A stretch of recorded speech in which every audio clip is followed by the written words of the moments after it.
नमस्ते। कक्षा 7 हिंदी भाषा चैप्टर 21 शीर्षक श्रुतभाव ग्रहण पेज नंबर 86। शुद्धभाव ग्रहण के बारे में पहले समझ लीजिए, फिर पुनः इसका चित्रांकन होता है। बोलना सुनना भाषा की दो प्रमुख कुशलताएं हैं। ये दोनों मौखिक भाषा के रूप हैं। एक ओर हम अपनी बात को समझाकर बोलते या पढ़ते हैं, तो दूसरी ओर उसे ध्यान से सुनकर समझते हैं। बोलना, बोलते समय उच्चारण शुद्ध होना चाहिए। उच्चारण ठीक नहीं होगा तो श्रोता सुनने वाला ठीक से समझ नहीं पाएगा। उच्चरित किए जाने वाले वाक्यों को उचित विराम देकर स्वर गति लय के अनुसार अपनी आवाज को धीमा या ऊंचा करके पढ़ना चाहिए। सुनना, सावधानी से सुनना और सुनकर पूरी बात को क्रमशः समझना, इसे ही श्रुतभाव ग्रहण व मौखिक बोध कहते हैं।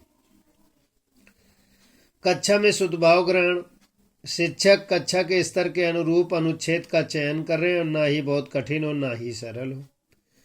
कक्षा से इतर शुद्धभाव ग्रहण का महत्व दूर संचार के बढ़ते साधन और व्यस्त जीवन शैली में भाषा के विभिन्न कौशलों के साथ शुद्धभाव ग्रहण पर ध्यान केंद्रित करना चाहिए। उसके बिंदु इस प्रकार है। पहला बिंदु है, प्रत्येक अनुच्छेद के लिए बोध के प्रश्न भी अलग से बनाकर रख लें। दूसरा है, मुख्य बिंदु, छात्र उपयुक्त गति और विराम का ध्यान रखते हुए अनुच्छेद पढ़ेंगे और ध्यानपूर्वक सुनेंगे। ये शुद्धभाव ग्रहण की कुछ विशेषताएं हैं जिन्हें विद्यार्थी कॉपी में लिख सकते हैं। वाचन, पढ़ना और श्रवण सुनने के पश्चात अनुच्छेद बोध के प्रश्न पूछे। अगला है, छात्रों के उत्तर के आधार पर उनकी श्रवण व ग्रहण क्षमता का आकलन करें। फिर अगला है, वर्तमान में व्यवसाय, नौकरी, साक्षात्कार आदि अनेक आवश्यकताएं श्रवण कौशल पर ही आधारित होने लगी हैं, जैसे घटना, समाचार, रास्ते के लिए मार्गदर्शन, गूगल मैप, संवाद, कहानी, उद्घोषणा, फोन और पर बातें आदि। अब अनुच्छेद दिया गया है, इस पर प्रश्न उत्तर विद्यार्थी लिखेंगे। जो अनुच्छेद इस प्रकार है, भारत विविधताओं वाला देश है। इनसे भारत की सुंदरता एवं महत्व और भी बढ़ जाते हैं। यहाँ प्राचीन काल में ऋषियों के द्वारा विकसित जीवंत मानव सभ्यताएं अपने चरम स्तर पर रही हैं। समय समय पर अन्य सभ्यता और संस्कृतियां भी यहाँ आकर शरण पाती गईं। अनेक जातियां और धर्म भी यहाँ फल फूल रहे हैं।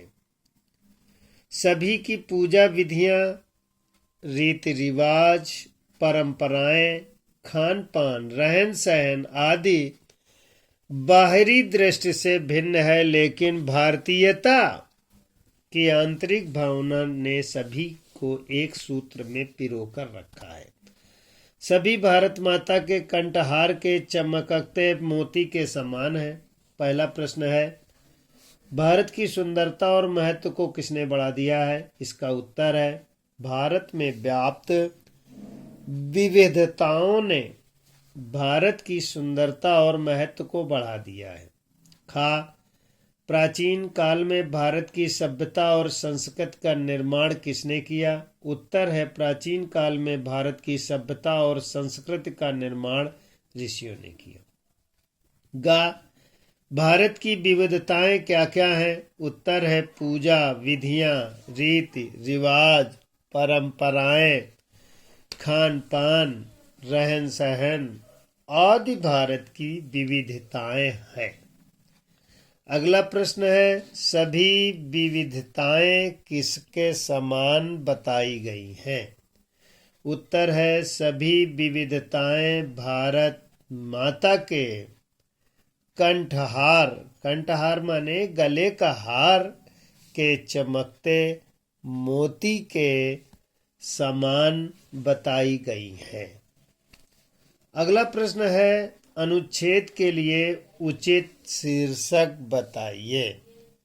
इसका उत्तर है, अनुच्छेद के लिए उचित शीर्षक भारतीय संस्कृति है। एक अगला प्रश्न है, समय समय पर क्या क्या होता रहा है? उत्तर है समय समय पर संस्कृतियां शरण पाती रही हैं। विद्यार्थी लिखेंगे और याद भी करेंगे।